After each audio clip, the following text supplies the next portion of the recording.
Good evening, and I hope you have enjoyed our reception, have not been drunk,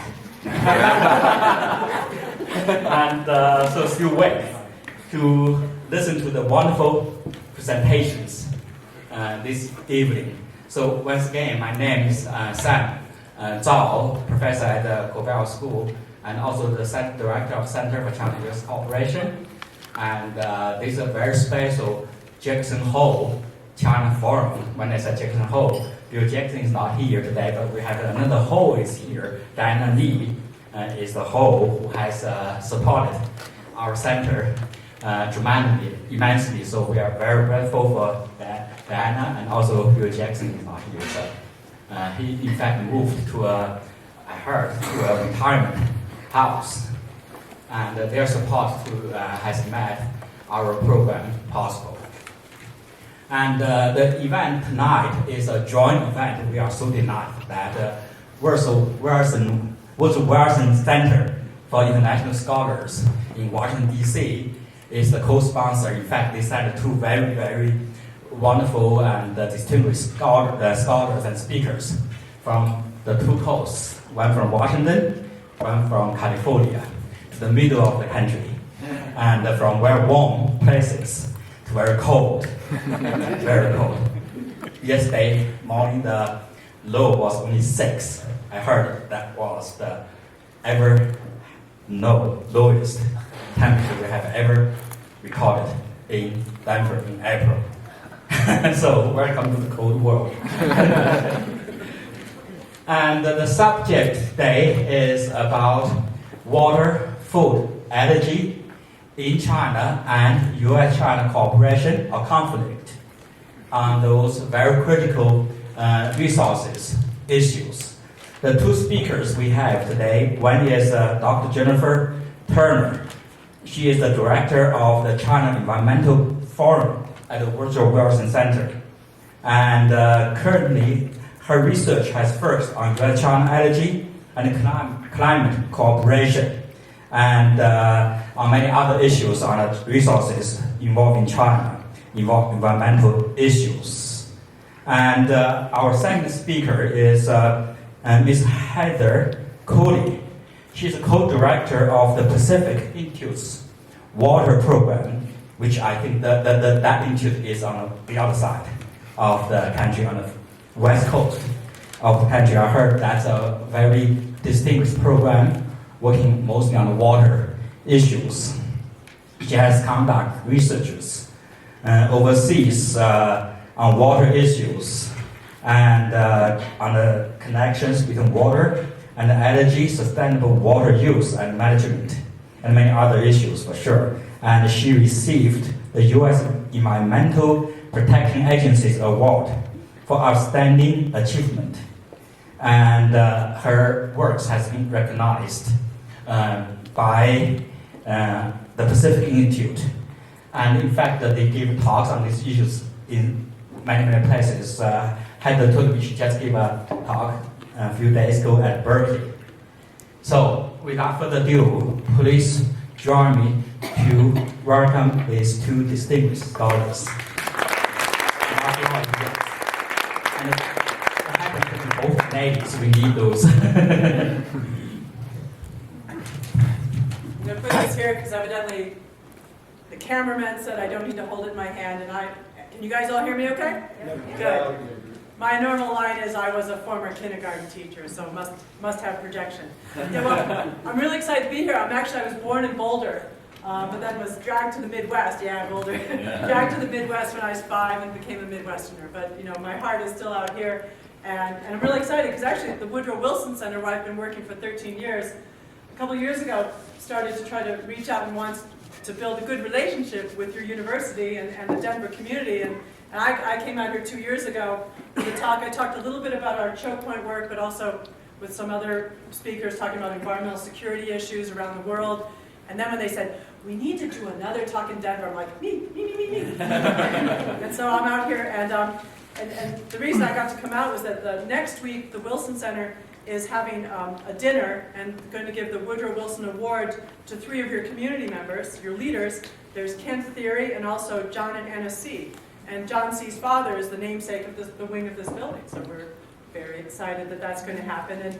And so besides the Wilson Center starting this more formal relationship with your university, the China Environment Forum where I work, I've got quite a number of projects, as Sam mentioned, U.S. China Clean Energy, also my choke point, this water energy confrontation work, that I'm going to be bringing, hopefully, I'm going to be bringing Chinese to Colorado, because I think that Colorado, I mean, you are the heartland, you're nice and cool and it's beautiful, but there's also a lot of big energy issues. What? Your 90s today, the degree. Yes, Yeah. but Colorado itself, there's a lot of water energy confrontations and challenges here, and but there's also a lot of fascinating solutions, a lot of clean energy development out here. So yeah, I want to try to build that linkage with China, and then putting on more. Can I come back with a gag with Chinese with me? All right, good. All right, so Heather and I, and what's really exciting too is I get to meet. I'm actually taking her to China soon. So it was really good that I was able to bring her out here to give a talk about looking at the water energy confrontations that China faces and that the U.S. face. There's no water energy conflict between the two countries. In fact, my standpoint is that there's a lot of opportunities where the U.S. and China could work together as both countries are seeking the solution. So you guys ready? Got enough? Yes. And if you get up and you get more snacks, I'm not offended. So you guys have seen that in the newspapers that China's air pollution, the air apocalypse that started December, January with air quality indexes reaching 855. The index only goes to 500, mind you. Made headlines, and then scary statistics about like 1.2 million people died early in China in 2010 because of air pollution. So air pollution makes the news, but I'm going to make an argument to you today, and we can discuss it in Q&A. You can't interrupt me quite yet. That I think that water is China's biggest environmental burden, both environmental quality and quantity issues. And today my talk is going to focus more on how energy development is actually putting a lot of pressure on China's already vulnerable water resources. So kind of a quick skim. For those of you in Chinese, there's a qing ting dian shui, right? The dragonfly skims the water. And so I'm going to try to be succinct in my presentation, and Heather as well, because we want a robust Q&A, right? Yes. Because we know the Coloradans aren't shy. So yeah, so you hear a lot of stats about polluted water. This is a shot from 2010. There's a copper mine in Fujian along the coast across from Taiwan, and this copper mine, their sludge pond had a bit of a leak. And it killed about 4 billion pounds of fish and poisoned a reservoir. And the people in that county who lost their fish were able to turn them in for compensation, but the government was very silent on how it impacted irrigation and the drinking water reservoir. This is in Qingdao, in the coastal waters off of the Qingdao, city of Qingdao. Agriculture is the largest polluter of water in China. It used to be municipal waste, but a lot of the agricultural runoff is causing severe algae blooms in their lakes and on their coast. Now this is not the toxic algae, but the lakes in China, their 3 biggest lakes, are constantly this glorious color of green. And it impacts the water that supplies the cities that are, the small cities of several million. And so it's a big challenge. So I skimmed over the water pollution issues, but I want to talk to you today about our choke point China work. And it's a project that I started about 3 years ago, working with a group called Circle Blue. Now Circle Blue is an affiliate of the Pacific Institute, so we're kind of cousins. Because Circle Blue, they're part of my family now. It's an NGO based in Traverse City, Michigan, that is made up of journalists, photographers, videographers, and their mission is to report on the global freshwater crisis. And about 3.5 years ago, they did a big reporting project looking at how energy development is impacting water in the United States. And when I saw this reporting, and again, these are compelling narratives and photos and infographics, because hey, this is what we like, right? We want good storytelling. And stories help us understand the issues that are important to us. And when I saw this, I was really excited, and I partnered with them and got money to repeat this kind of work in China. And we went to China in December 2010, armed with one question: how is energy impacting water? And to explain about my project at the Wilson Center, I am a meeting machine. I'm a platform, and I serve environmental professionals around the world focused on energy and environment in China. And so I've got a good mafia. And when I send people to them, like I sent Circle Blue to government and NGO and research people, and I said, help them out. They want to look into water and energy issues. But see, no one in China had ever asked that question before about water and energy. And so doors opened. Because in China, while they know their air pollution is a bad problem, they're very aware of the water problems, the water quality. I mean, something like 300 million Chinese can't access clean water. And water shortages are very common in the north. And so they were very receptive. And we got everything journalists love, lots of data. And we produced about 20 multimedia stories and infographics. And we've gone back to China, and we've given talks. And in fact, I'm hijacking Heather, as I said, to go to China. I have a team that we call the China Water Energy Team, to have people in the U.S. who are focused on not just the problems, but the solutions to these issues, to start talking to their counterparts. So that was kind of the story. And so I'm going to tell you the choke point story tonight. Are you ready? Now here's my question, because you're not passive observers. In doing our research, Circle Blue got into coal mines, coal-fired power plants, and they also got inside this place. Where's this man standing? Do you know? And don't say China because you're so. What? That's the man-made. No, it's south-north. So he knew, because you heard my last talk. Yeah. So I should have said you can't cheat. This is not just any pipeline. This is the world's largest water transfer project in the world, because China only does things big. And they build stuff. And they can build it fast, and they can build a lot of stuff well. But what they're doing is this Yangtze River in the south has a lot of water. And Mao Zedong back in the 50s said, there's a lot of water here. So north is dry. Maybe we should move it. Don't tell that to Chinese engineers, because they're going to want to build it. And they are. So the eastern line is already happening. The middle line, central line, will come online, I think, next year. The western line, though, very difficult. You see that line there? That's going through mountains, blowing up holes and pumps, but again, Chinese engineers. My line is, they have a tattoo that says nothing's too big. We got to interview the chief engineer of the South North Water Transfer Project, and we're honest. We tried to politely say, isn't it kind of crazy to build this western line? He said, no, we must do it. We have to get to the coal in northwest China. China needs coal, and coal needs water. And then thus was born Choke Point China. We knew we had the story. In our calculations and talking to Chinese experts, we've estimated that 20% of China's water goes to the entire production, the whole life cycle of coal. And how is that? How does coal use water? Do you guys know? How does coal use water? Coal use? You don't want to say it. He doesn't want to say. He's like, I'm a shy audience member there. Well, you use it in the mining, you use it to clean. Some coal-fired power plants, you need it to cool. China's building a lot of air cooling, but you also need it. This is coal ash.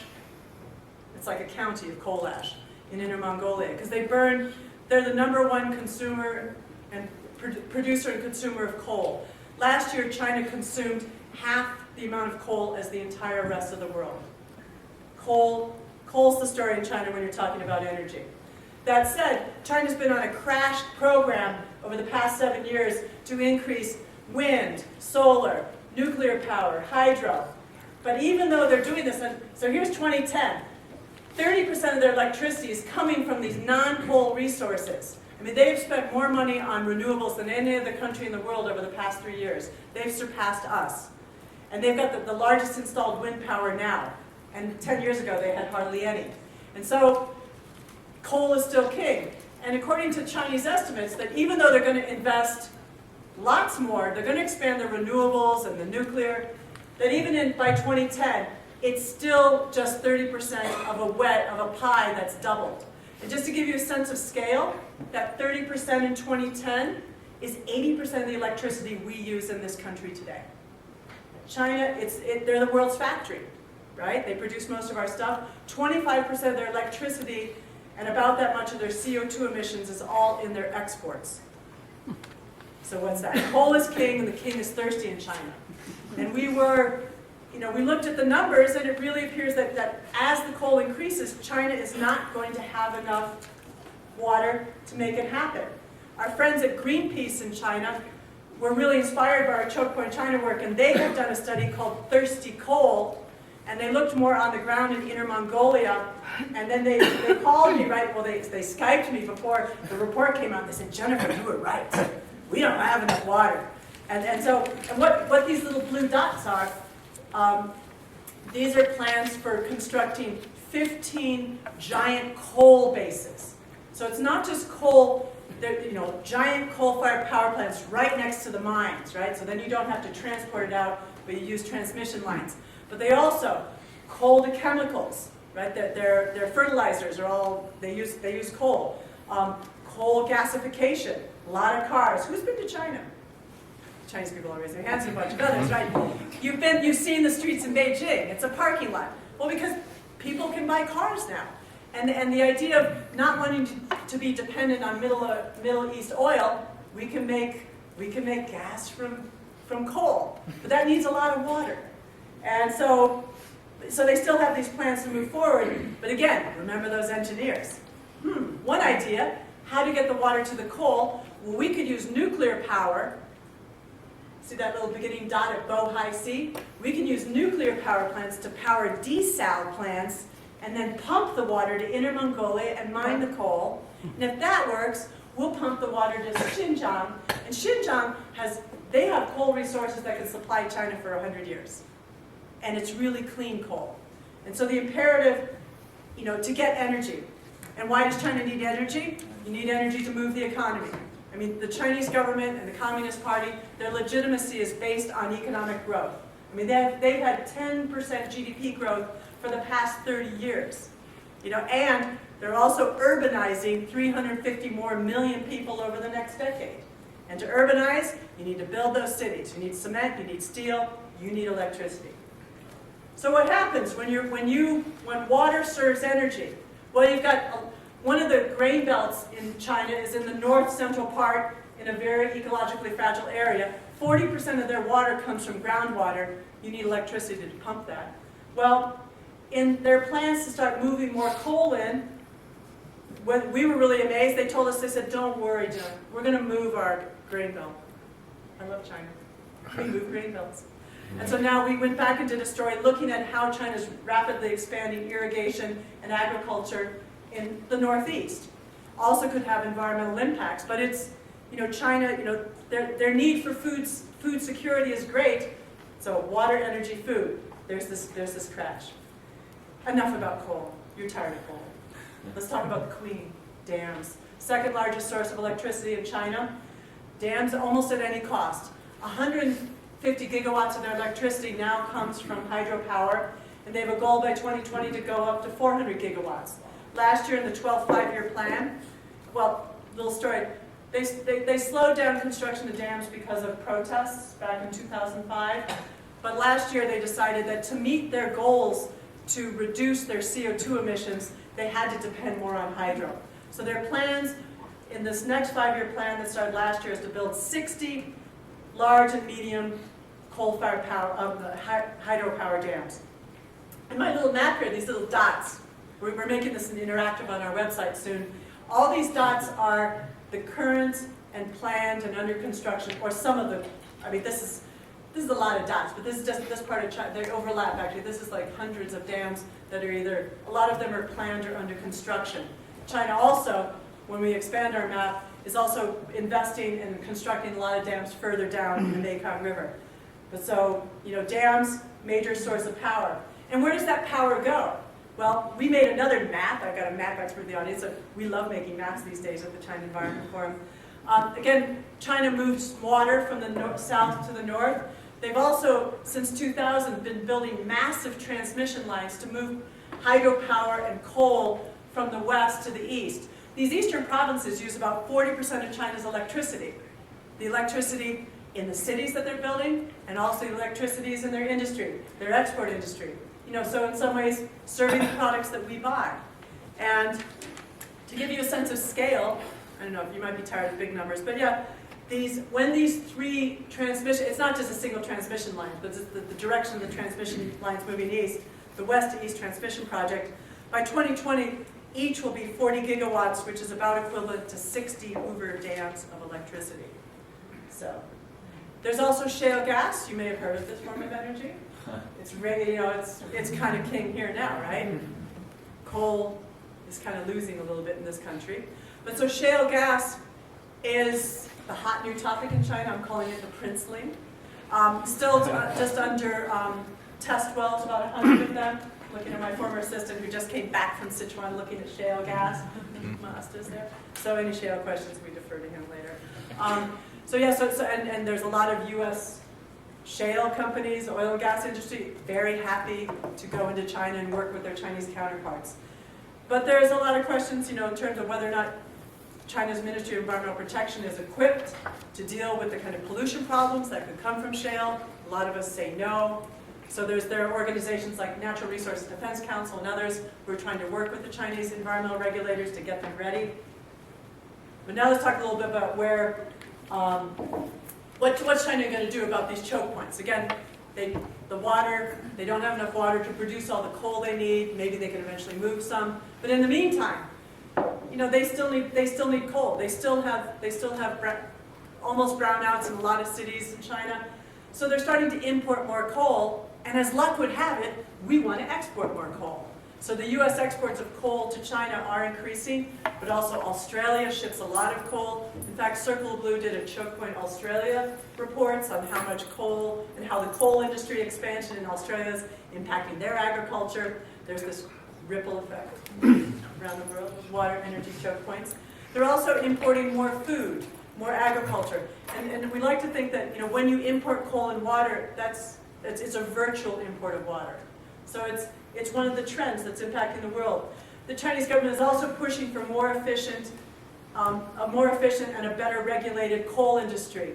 I mean, this is the inside of an ultra supercritical coal-fired power plant. It's about 40% more efficient than most of the plants we have, I know, on the East Coast that are water-cooled. And that's good. You save energy. If you're more efficient burning coal, you save water. They also, because of the air pollution problem in northern China, are now, the Ministry of Environmental Protection has been given some power to really start regulating the coal sector and the particulate matters, the 2.5 particulates that really are highly dangerous to your health. Just like in this country, environmental crises demand solutions. They also have become more efficient at regulating water allocations in their mother river in northern China.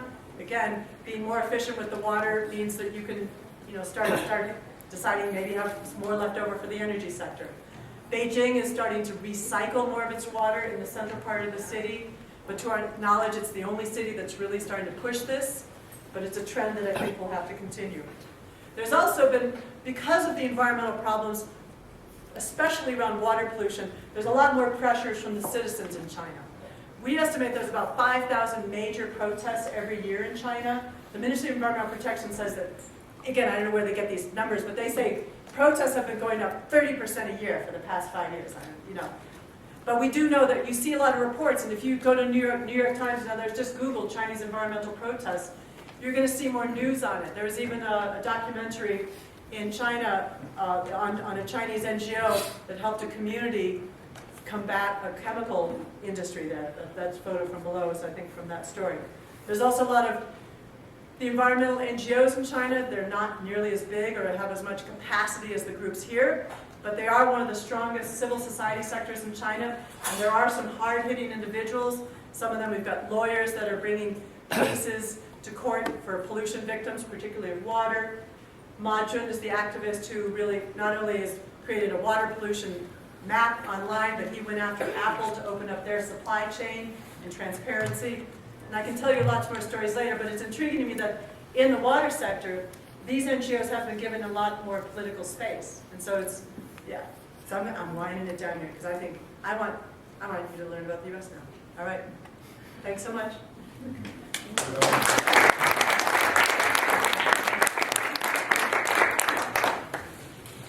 I think, can we take questions at the end? Oh, that's a complete...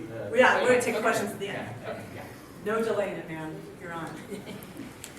Yeah, get your water. So thank you, everyone. My name is Heather Cooley. I'm with the Pacific Institute. We're a nonprofit research institute based in Oakland, California, and do a lot of work on water, and specifically on water and energy. So tonight, so Jennifer has done a really wonderful job, and Circle of Blue have done a great job in highlighting some of the, or putting a spotlight on some of the water energy conflicts that are happening in China. But we also have water energy conflicts here in the United States, and tonight I'm going to talk a little bit about some of those. There are a number of water energy conflicts. It's not only a Western issue, though. We often think about that as a Western issue where water resources are particularly limited. It's an issue that's growing all over the United States. But I do think, like Jennifer mentioned, it's one that we can solve. There are a lot of opportunities to more sustainably manage water and energy so that we can and create a number of win-wins so we can move towards sort of a more positive future. Here in the U.S., the energy sector uses and pollutes large volumes of water.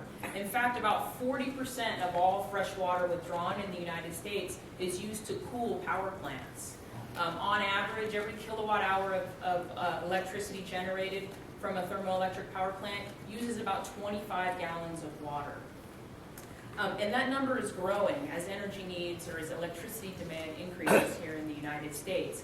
And as that number grows and as there are increasing pressures on our water resources from continued population and economic growth and the need to sort of restore some of our environmental ecosystems that we've been destroying over the many years, it puts increasing pressure on sort of water energy conflicts. To sort of highlight that, I want to talk about one example is the Mojave Generating Plant. The Mojave Generating Plant is located in Nevada near the border of Arizona and California. It was built in 1971. It's a coal-fired plant with a capacity of about 1,600 megawatts, which is sufficient to supply electricity to about 400,000 homes. Coal for the plant, I don't know if you can see it very well from this figure, coal for the plant is transported 275 miles from the Black Mesa Mine. The Black Mesa Mine is located on Hopi and Navajo land. And that coal, interestingly, is transported through a coal slurry pipeline. There aren't many of these, but these coal slurry pipelines actually take pulverized coal and mix them with equal parts water, and then travels the 275 miles. The water comes from the Navajo aquifer there. That Navajo aquifer also supplies water for the Black Mesa region, for the Hopi tribes, and for local municipalities. It's estimated that about 3.3 million gallons of water are extracted from that aquifer every single day to move coal to the plant. That water is reused at the power plant for cooling, but it essentially is extracting and permanently taking water from the Navajo aquifer and taking it and essentially using it and losing it at the power plant. The power plant, interestingly, ceased operations in 2005, in part because of a Clean Air Act lawsuit, but also because the Hopi tribe signed a declaration that was requiring them to stop using water from that aquifer. It was permanently decommissioned in 2009. The facility is now being dismantled, and so there's talk of building something there, but certainly will not be a coal-fired power plant, and it certainly won't be taking water for a pipeline. I also want to talk about Lake Mead. So Lake Mead is the largest reservoir, at least at capacity, is the largest reservoir in the United States. Water from the lake serves 8 million people in California, in Arizona, also in Nevada, and water from that lake also goes to support both municipal and agricultural uses here in the United States, but also in Mexico. Water from Lake Mead also goes through Hoover Dam. It generates electricity, a lot of electricity, and that electricity is used again in Nevada, Arizona, and California. Interestingly, about 30% of that electricity is actually bought by the Metropolitan Water District of Southern California, and they are using it to move water around in California. So again, another really interesting water energy connection. Since 2000, water levels in Lake Mead have been steadily declining, and they may go up here and there, but overall we're certainly seeing a long-term trend. And in 2010, water levels were down to levels not seen since the 1950s. Interestingly, around that time, a number of studies started coming out, finding that with climate change and with the continued allocation and demands and pressures on the Colorado River, there was a 50% chance that water levels would drop in Lake Mead such that they wouldn't be able to generate electricity. That obviously was a major concern, and dam operators have become increasingly concerned about their ability to generate electricity, and that by reducing their ability, they would essentially destabilize electricity markets in the Southwest United States. So as I mentioned previously, Lake Mead not only generates electricity, it also provides water. Las Vegas, and in particular to the Las Vegas Valley. The Las Vegas Valley gets about 90% of its water from Lake Mead, and they too are concerned about declining water levels. So they currently have 2 intakes that take water from the lake, and you can see them here numbered 1 and 2. But they're now building a third, what they're calling the third straw project, a third pipeline that's even lower that would allow them to continue taking water from that system even as water levels decline. It's estimated that it's a 3-year project, although as you know, these sort of projects often take more time and often go over budget. And indeed, the contractors are having some major issues with the project. They're trying to, most of the construction is happening underground. We're actually drilling sideways into the lake, a 3-mile pipeline that's 3 feet in diameter. They have had to change, they've had issues with flooding, they've had to change courses a number of times, but certainly the Las Vegas community is very adamant about being able to access some of that water. They are also looking at pumping water from even further away. There's talks of pumping water from the Missouri River. There's talks of building a desalination plant, either in California and Mexico. So they too are starting to look at some very energy-intensive sources of water, and again, that too is connected to sort of this water-energy conflict. But issues around water and energy in this conflict are not merely issues in the western United States. This slide shows a number of newspaper headlines, and I chose some from around the country to sort of demonstrate some of the challenges. So the top one, there was a drought in the southeastern United States. This was a drought that very severely affected the Atlanta region. They were within 3 months of losing a water supply. But as a result of that drought and a result of low water availability and higher water temperatures, there was concern that nuclear power plants, which are very, very water intensive, would be forced to shut down. Also in Atlanta, the year prior, there were concerns and opposition against a coal-fired power plant because of concerns about water availability. Even in Maryland, an area we often think has significant water resources, the county denied a cooling water permit to a proposed plant. And increasingly, I've talked a lot about water requirements for electricity generation. We're also starting to use a lot of water to generate our transportation fuels. So historically, we've used very little water. Oil is not very water intensive, but we're starting to talk about soy and corn, ethanol, these biofuels. These require huge amounts of water, and there's concern that as we're developing them here, it's going to create problems on our water availability, particularly in our corn belt here in the United States and Iowa. Another issue, and this is one that Jennifer brought up that's starting to come to a head also in China, is the issue of hydraulic fracturing. So there's a push here in the United States to develop domestic oil and gas resources. Much of that, at least at the point now, is coming from sort of unconventional oil and gas resources. So unconventional oil and gas resources, in particular unconventional natural gas, is very difficult to access, and they're using hydraulic fracturing, which I'm sure many of you are aware of. And the projections are that unconventional natural gas will increase dramatically. So this figure here shows both conventional and unconventional. The unconventional are the tight gas and the shale gas, and you can see that historically those unconventional gas sources have been a very small part of our natural gas production here in the United States. But as we look out to 2035, they're projecting very massive increases. And this is raising concerns about, A, the water required to do that.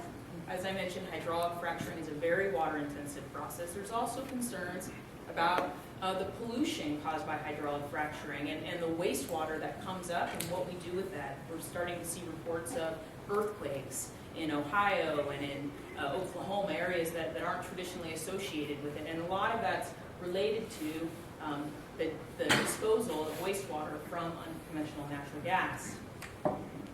And this is becoming an issue in areas, so this figure shows where our shale gas resources are located around the United States. They're located widely, and the U.S. is projected to be the single largest producer of shale gas going out to the year 2035, even greater than China, although China would be in second place, assuming they have the water They think they're going to be number one. Right. So we can compete, I guess. So yes, as you can see, there's unconventional oil and gas resources located across the U.S. in areas that are traditionally associated with oil and gas production, but also in a lot of new areas, and they're encountering, as all of you know, a lot of local opposition, a lot of concern about what the long-term implications are. So again, another sort of example of water-energy conflicts, and one that's not just about generation, but also about energy extraction. So in the first half, I really talked about sort of the water requirements for energy. In the next couple of slides, I want to talk about the energy requirements for water, and I want to focus on California, not because this is only an issue in California, but because there's been a lot of research done. We're starting to understand what the connection is a little bit more, and some of the work we're doing certainly has applications here in the West, in other parts of the West, but also in China as well. So California is, and some of this may sort of sound like what's going on in China. California has a Mediterranean climate, so most of the precipitation is occurring either around October to April. Most of that precipitation is occurring in the northern part of the state. 2/3 of it, in fact, is in the northern part of the state, but 2/3 of California's population is in the southern part of the state, and that's where the fastest growth is also occurring. So a lot more people are starting to settle in sort of those very hot inland areas, which is creating, again, additional pressure on water resources. So California, to solve this issue, has built a very vast network of reservoirs and aqueducts to move water from where and when it's available to where and when it's needed. This figure shows the sort of, in blue, you can see sort of the natural rivers in California. On top of that is superimposed are some of the local water projects that move water around. So probably among the most famous is the Los Angeles Aqueduct, taking water from the Owens Valley down to Los Angeles. There's also federal water projects. The Central Valley Project takes water out of the Sacramento-San Joaquin Delta and takes it down through the Sacramento-San Joaquin, through the San Joaquin Valley, mostly for agriculture. And we also have the State Water Project. So the State Water Project is the one there shown in red, again, taking water out of the Delta, transporting it down south to some agriculture, but also to urban areas in Southern California. And in fact, that's the State Water Project is the single largest consumer of electricity in California. So let's look a little bit more at that project. So as I mentioned, and I'll just highlight this. So State Water Project is in red, you can see. This shows just the part of the section that goes up over the Tehachapi Mountains into Southern California. Yeah, it's referred to as the Big Lift. It is the single largest lift of water in the world. Water is lifted over 1,900 feet from the base there up almost to the top of the mountains and then cut straight through them. And then it falls down on its way down through to Los Angeles and to San Diego and to all of the Southern California communities. Again, this is the single largest user of energy in the state. It's a very energy intensive system. There are limits, however, on the amount of water, and communities in Southern California that are still growing are still looking at even more energy intensive water sources. They're looking at brackish water desalination. They're looking at seawater desalination. And in fact, San Diego is in the process of building a 50 million gallon per day desalination plant, expected to be completed in a year or two. We're also seeing other very energy intensive sources of water. And so as we are using, as we know, as we are using more water, we're using more energy, we're using more water, and that's creating sort of this positive feedback and creating problems. And let me back up too. So the State Water Project in this pumping and moving is just sort of one piece of the energy requirements for water. Studies done in California suggest that about 19% of the state's electricity and a third of the natural gas is water related. So that's energy that we're using to pump water around, to treat it, to heat it in our homes and businesses, and to treat it again as wastewater. It's a huge amount of energy. And as communities are starting to look at these more energy intensive water sources and are continuing to grow, it suggests that the electricity sector will be, or the water sector will be using more and more energy over time. And again, as we saw in the previous, the more energy we're using, the more water we're doing, and so it's sort of exacerbating the problem. To sort of put these numbers in perspective in terms of the energy requirements for water, running the hot water faucet for 5 minutes uses the same amount of energy as running a 60-watt light bulb for 14 hours. So again, it's a huge amount of energy we're using every day in our homes and businesses related to water. So while these connections can create some challenges, and I sort of described those, I think there's also opportunities. We can use water and energy more efficiently in our homes and our communities and reduce total demand. We can also start to look at reusing water, reusing wastewater in our communities, reusing wastewater for power generation, and again, start reducing the total amount of water, at least fresh water that we're using. We can also look at renewables. We can look at wind. We can look at solar PV. Again, they use very small amounts of water relative to some of these other energy sources. We can also look at dry cooling systems for our power plants, for our thermoelectric. There are very few power plants currently that are using dry cooling systems, but there's a lot of opportunity to move forward. So with that, I want to conclude and hopefully open up for a very fruitful discussion. Okay, so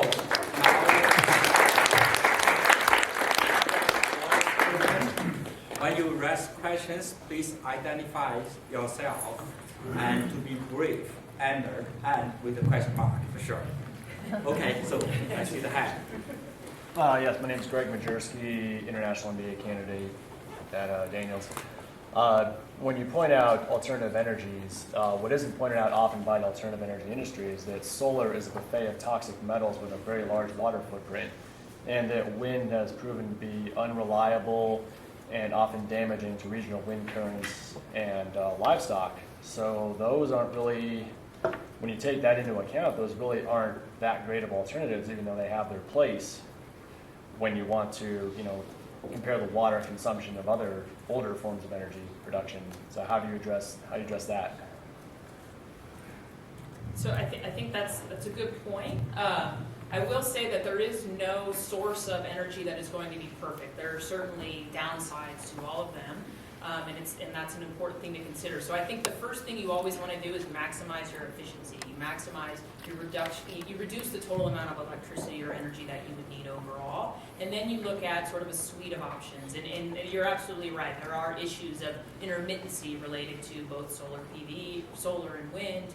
But there are options for sort of combining that with other forms of electricity, again, for using wastewater, for looking at dry cooling, and so there's certainly no single option that's going to get us there. We need to start looking at everything.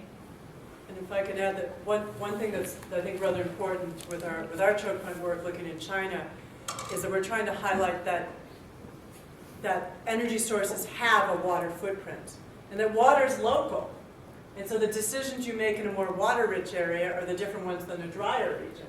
And so, but there needs to be that recognition. Now in China, where a lot of these big decisions, for infrastructure are made up on high, and that, there's sometimes a one-size-fits-all kind of solution, that doesn't allow for kind of the local reality.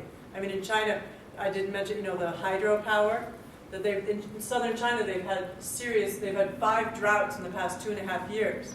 And a lot of their reservoirs are getting lower and lower. And so they've had to build coal-fired power plants next to them to kind of make up that supply. But they're still continuing to build. And I think that if they start taking the water piece into account, that it's really about smart planning around water, but the conservation issue is going to be key, both conserving water and conserving energy. Okay. Joe Shaw, Dr. Turner, a couple questions that are related. As we heard, fracking is a very high consumption of water. What is China thinking now, 5, 10, 20 years out? And secondly, I'm not aware of what China's aquifers are. Oh, what What kind of aquifers China has that they haven't tapped yet? Well, I think, well, their aquifers, a lot of them, yeah, that's a tricky question. They haven't done really good surveys of their groundwater, but we do know that in northern China, which has only 20% of their water, that the farmers, that they have to pump deeper and deeper and deeper. So we're pretty sure that they're going empty. And there's also some very serious contamination of their aquifers. The groundwater in northern China, Chinese Academy of Sciences said that about 70% of the groundwater shouldn't come in contact with humans. I don't know where they get that information, but Yeah, too, there's also been a number of studies using satellites that are looking at water aquifers around the world and show some major groundwater depletions in China, and they're on the scale of the sort of groundwater depletions we're seeing here in the U.S., particularly in the Central Valley in California, but then also sort of on the Ogallala aquifers. So, and these are the same sort of issues, same sort of scale of issues in India as well. So these sort of three regions, if you look at in terms of groundwater reservoirs, are hugely overdrafting their aquifers and creating long-term issues. Well, with the water shortage, then, is fracking a reasonable solution to future energy problems? water serves energy. I think that, right now, when you look at southern China, despite the drought, there would appear to be enough water. That's what Pete just came back from China, and that's what he tells me. It's not believe what Pete tells me. But also that, a lot of people are looking at that. They see southern China's water rich, so the bigger issue for the fracking in China will be whether or not how they manage the wastewater that comes out, and there's a big question mark on that. But again, keep in mind that I'm in the process of trying to make a giant glorious map, because remember I showed you the map, south water moving northward. They want to take that out of. They also want to build dams in the same area and do major fracking in the same area. So there's also this kind of clash of infrastructure, and so whether or not, but when you're planning your development and you're not taking the water footprint into account, that's where the choke points are going to hit. Professor Rossman? Yeah, Dale Roth, I'm with the Korbel School here. When you were going through China's, and you talked about the import solutions, there's one that you didn't mention that I was curious to know about, which is the investment in land and agriculture in other parts of the world. Yeah, I try to stay true to. I try to keep it to 20 minutes, but that's a whole big can of worms. So China is, they are in some ways, China's following the lead of a lot of Middle Eastern countries like Kuwait and Saudi Arabia. You guys look at this issue too, that, Middle East, they don't have much water, even though Qatar, they're desalinating. Middle East, they're desalinating water as well. A lot of investment into land in Laos and Cambodia. I think Laos has something outrageous, like 70, half their potential land is being, rented to form. Huge numbers. We're actually going to be hopefully starting a project looking at the Mekong region in Laos and Chinese investments. It's a relatively understudied area, and what makes it tricky is that some of the agricultural investment that is going to start coming out of China is going to be by provincial governments, and that's going to be a little bit tricky to track. But I think that, that's part of the, I simplified it, but that's also could be part of the import question, mainly from Southeast Asia. They're also investing in ag and in Africa as well. Not likely they're importing that back to China. But Okay, here. Back. Yes.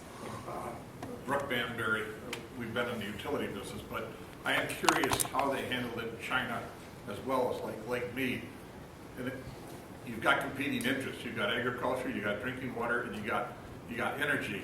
The water goes down in Lake Mead, who gets first choice? And what happens in China where the government owns all three entities? So the allocation of water from Lake Mead, and in fact all along the Colorado River, is very tightly controlled under the law of the river, and so there are some very strict guidelines about who gets what.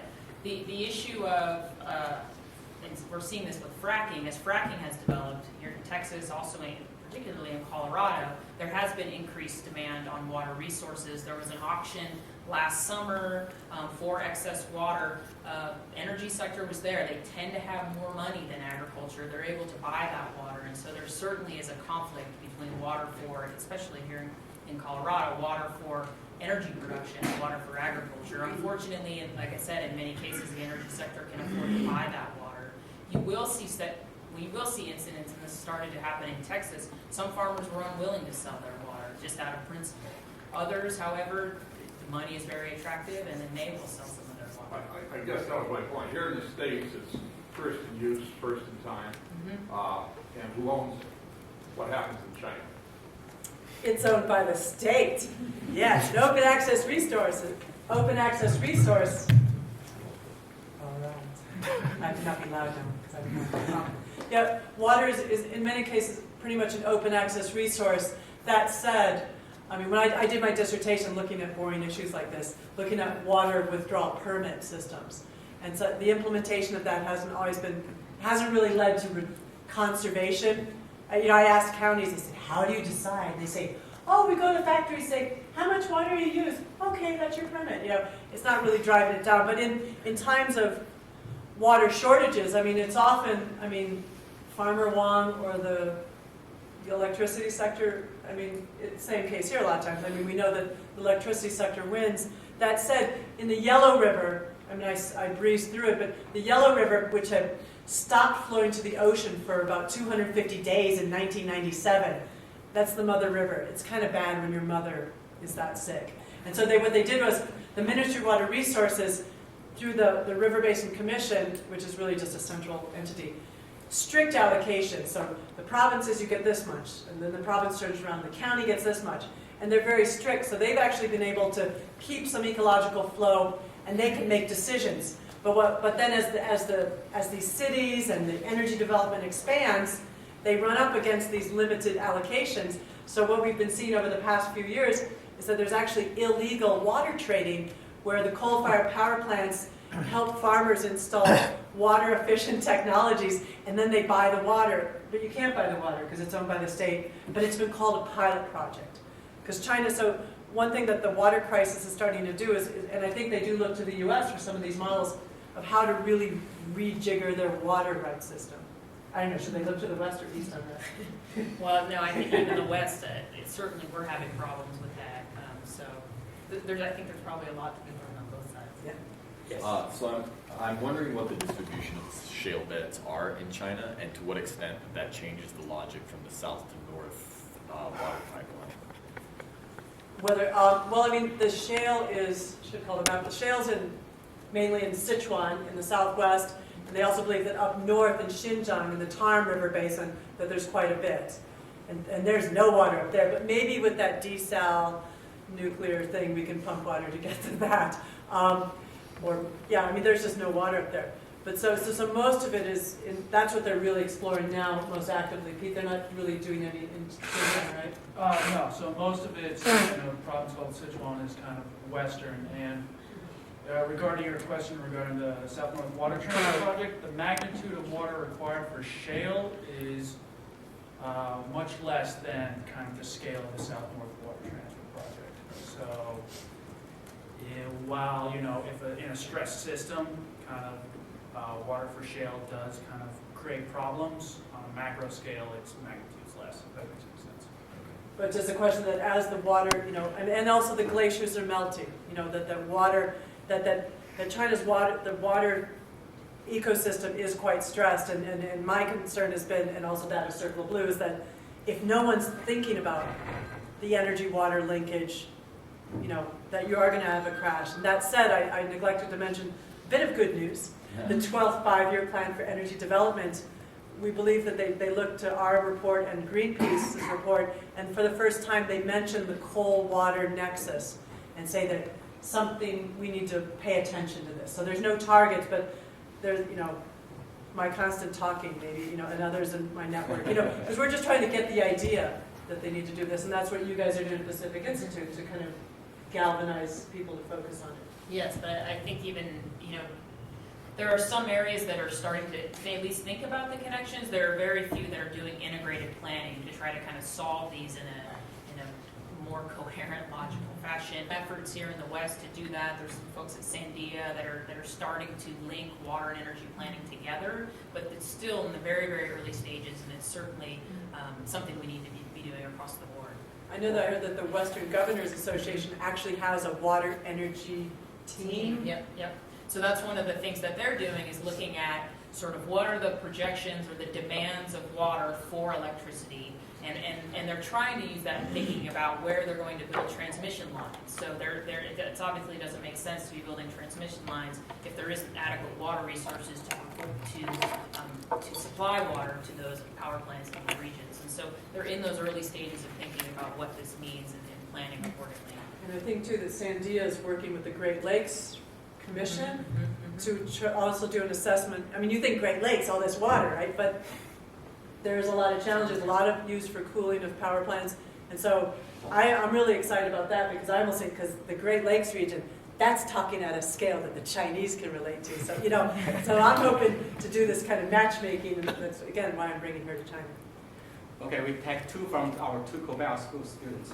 You and So my name is Colin Lawrence, and I'm glad you brought up glaciers. Some of my studies have looked at issues in Kashmir in particular, and concerns about water in the future as the climate kind of warms up between Pakistan and India.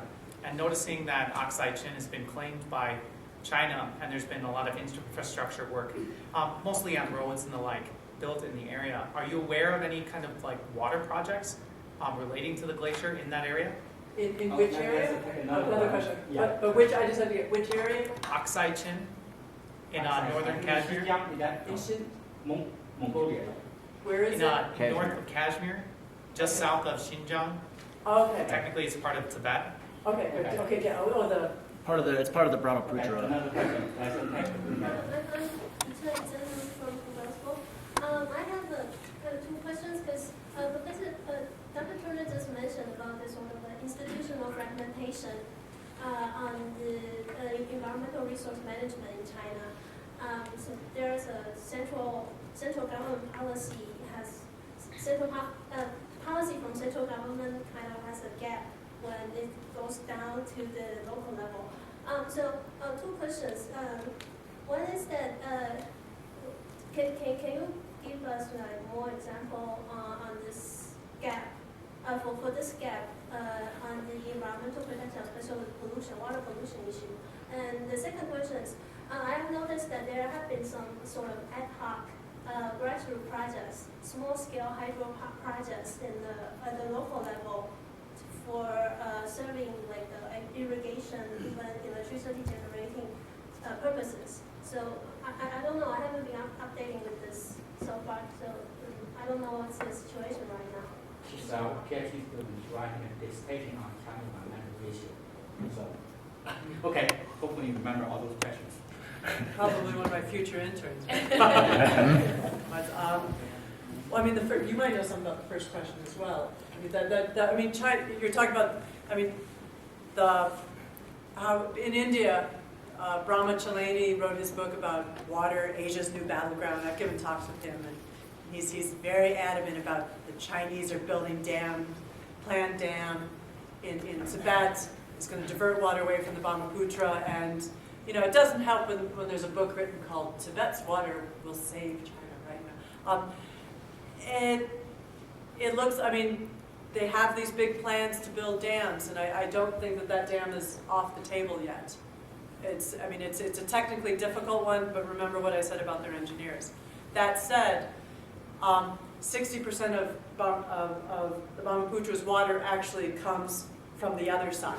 So, but it's still, but you're bringing up a question that how, China being the supreme upstream country, and when you're upstream, you've got the power, and so the whole Tibetan water tower, I mean, it's not just threatened by the Chinese damming. You go all the way down in Southeast Asia, they're all doing the same damming of the tributaries, and some of the mainstream stuff with the Chinese Sino-Hydro. Yeah, it's very scary because these are countries that are not necessarily talking to each other and looking at the big macro issues. But so your question is whether or not that the dam, again, it's not off the table yet, but there is the Chinese last I think it was Premier Wen did say that he'd make sure that he'd let the Indians know. So they're kind of if we're going to go ahead. So at least that's comforting, I guess. Well, but I think what's interesting is that at least, but see, for the Chinese central government, that's a big step to even open the door. That acknowledging that it could be a problem, and so I mean it's a hot issue in India. That said, can I make a plug that we actually in a few weeks we're launching Choke Point India Stories. The Wilson Center, I planted that question. No, I didn't. Circle of Blue working with me and the Wilson Center's Asia program. We sent them off to India, and once again, you go in asking about energy and water, and people will throw data at you. So yeah, so keep an eye open for that one. We're doing other countries eventually too. And so your question about, really short, because that could be a whole long talk. I mean, the Ministry of Environmental Protection in Beijing is a very small agency, 350 staff. They got a couple thousand researchers and think tanks around them. But they don't have a lot of staff, they don't have a lot of money. And then the lower level governments, the environmental protection bureaus, they answer to two bosses. They get the mandates from Beijing, but the one who pays their salary is the local government. And local governments, they own local industries. So the incentive is, I'm going to limit my industry for economic growth. When Communist Party officials and local officials, their promotions depended on economic growth. That said, and I gave a talk at EPA and talked about this as well, the air apocalypse in northern China is starting to change things. There's serious discussions in China now that local officials will not just be given, a green star or gold green star for their environmental, they get a little check on environment. If you've installed the wastewater treatment or installed the air pollution control, you now may start to get evaluated on if you've shown results, and that's a big deal. So yeah, there's a lot of gaps. I mean, with the industries and also small and medium enterprises, they come under a lot of pressure from international buyers for their stuff to keep the price low, and there are a plethora of different kinds of mind the gaps in local level, but there's a lot of capacity problems. Okay, last question. So, Comment and a question. I didn't expect the Great Lakes Compact you mentioned, but it's actually illegal to export water from the Great Lakes under that compact. And growing up there, every governor since I was in elementary school was sworn in writing they would deploy the National Guard if the pipeline was ever built. The question I have is China and India China and U.S. seem to have a common problem with water. In the Western U.S., real estate industry has usurped farmers and ranchers as senior water rights holders because they produce a commodity and they've wasted and run over water rights across the Western U.S. In China, the real estate industry has paved over farmlands and sucked up water resources and produced nothing in return except empty cities. So the real estate industry being a sugar cube when you need a real meal, what's the impetus to curtail the real estate industry from its self-inflated importance and its impact on the water industry? Yeah, I mean, the question, when you, don't do it now, but go home and Google ghost cities in China. There are these massive cities of just empty buildings. I mean, a lot of it does link to the issue of local government incentives. That your incentive is to stimulate economic growth, and this is it's a bubble that may be waiting to pop. And there may be a wee bit of corruption in China.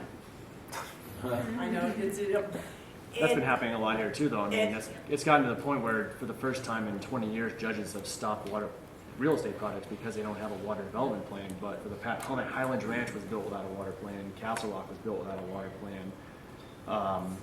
Golden was expanded without a water plan, and now they're facing severe water shortage. And the first thing they want to do is somehow sue and bully and bribe their way into Denver's water rights because they are some sort of. They say they provide economic importance, when all they did was build Potemkin villages.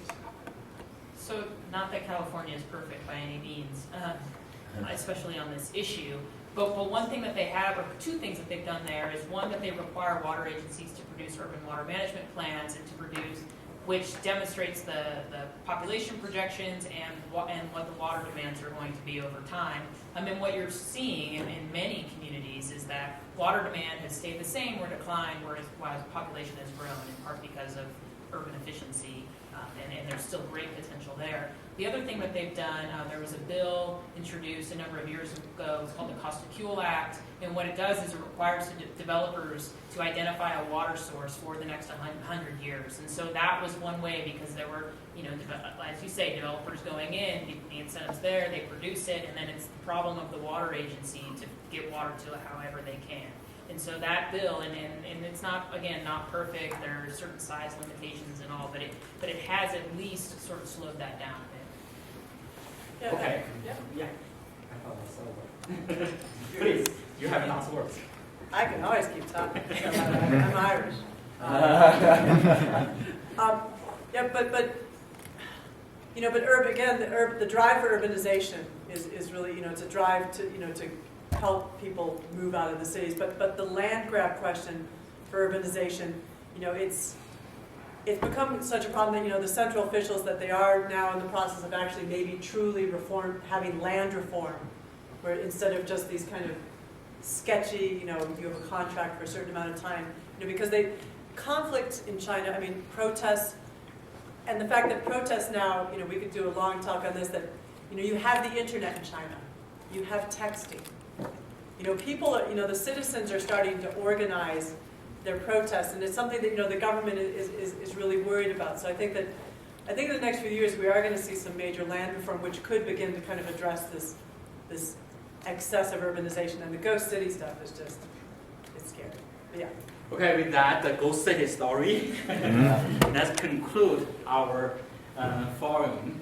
And before we thank the speakers, I want to mention our next two events.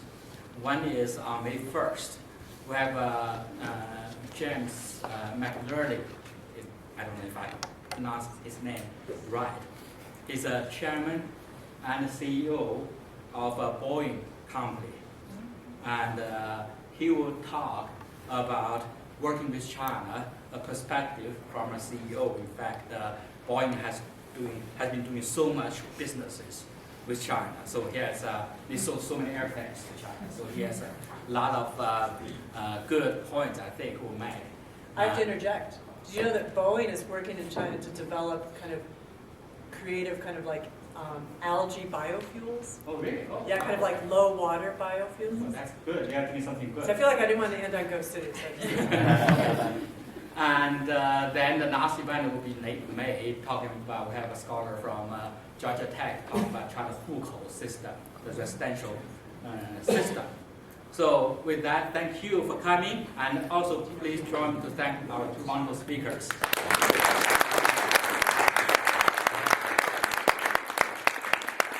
I'm sure they will be happy to hang out. Bring us your questions. Yeah.